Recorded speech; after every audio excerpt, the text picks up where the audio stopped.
तर नागपूरमधल्या हिवाळी अधिवेशनाचा आजचा शेवटचा दिवस आहे आणि आज भाजप आणि शिवसेनेचे मंत्री आणि आमदार सरसंघचालक डॉक्टर हेडगेवार आणि द्वितीय सरसंघचालक गोळवलकर गुरुजी यांच्या समाधीला वंदन करतील।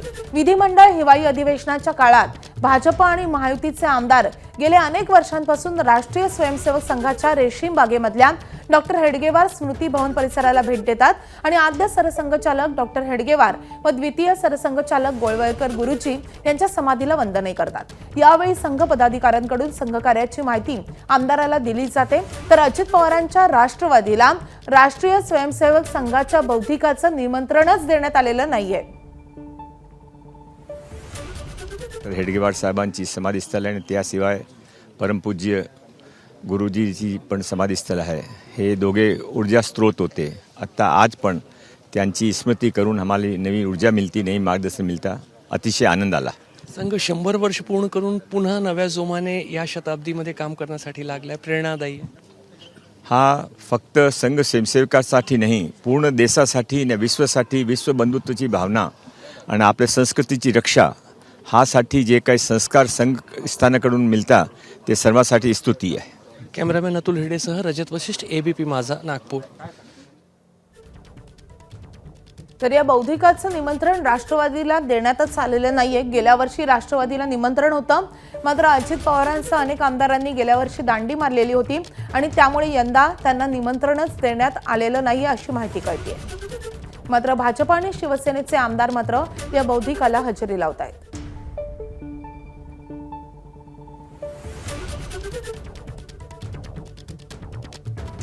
आज आम्ही तसं पाहिलं तर आम्ही 1985 पासून या परिवाराचे विचारसरणीचे लोक आहोत आणि त्याच्यामुळे आम्ही कंपल्सरी 1985 पासून तर 2025 पर्यंत येत असतो। महायुतीचे जे घटक पक्षाचे आमदार असतील ते पण येतील, पण आम्ही त्या विचारसरणीचे लोक असल्यामुळे आम्ही नेहमी येत असतो आणि त्याच्यामुळे आम्ही या येंगडे स्मारक समितीचं दर्शनासाठी आलो आहोत।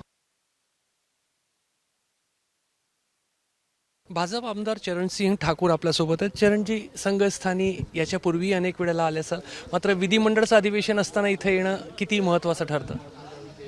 विधिमंडळामध्ये समाजाची सेवा करण्याकरता आलेला आहो। या ठिकाणी स्मृतिभवनमध्ये आल्यानंतर ज्यांनी त्यागाची भूमिका ठेवून समाजाला एक सेवा देण्याचं काम केलेलं आहे, त्यांच्या इथे येऊन या ठिकाणी एक प्रेरणा मिळेल, एक ऊर्जा मिळेल, समाजाच्या शेवटच्या घटकाला न्याय देण्याची एक ऊर्जा या ठिकाणून मिळेल आणि अतिशय आनंद आहे। कॅमेरामॅन अतुल हिडेसह रजत वशिष्ठ, एबीपी माझा, नागपूर।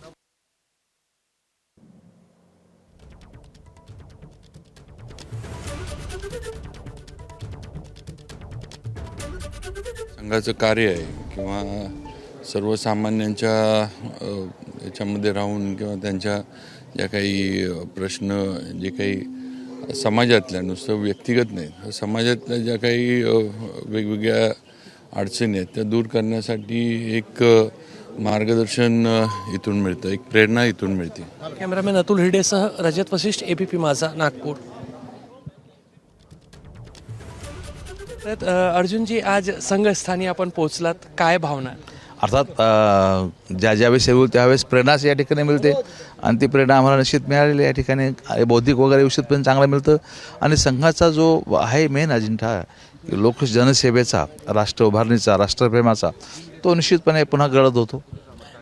संघाचा विचार असेल आणि शिवसेनेचा विचार असेल कुठेतरी।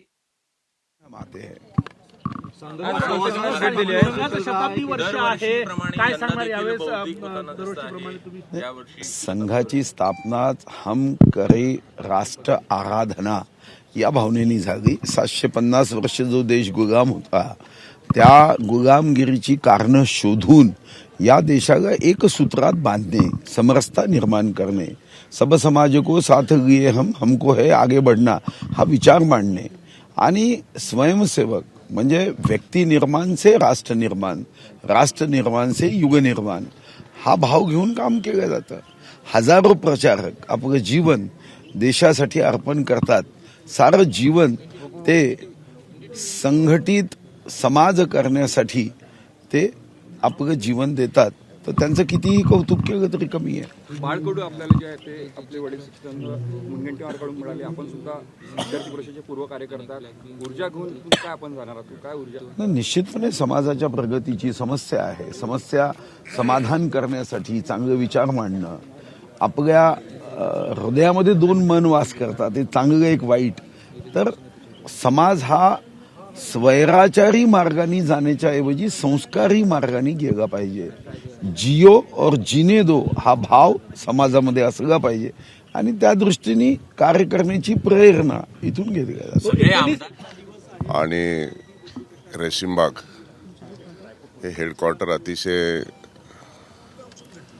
घट्ट नातं आहे आणि त्यामुळं अधिवेशनाच्या दरम्यान या ठिकाणी भेट देणं हे प्रत्येक आमदारांचं कर्तव्य आहे.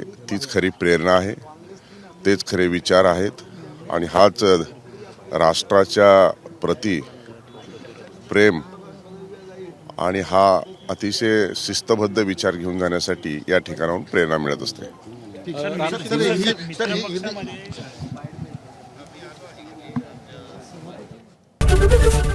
एबीपी माझा, उघडा डोळे बघा नीट.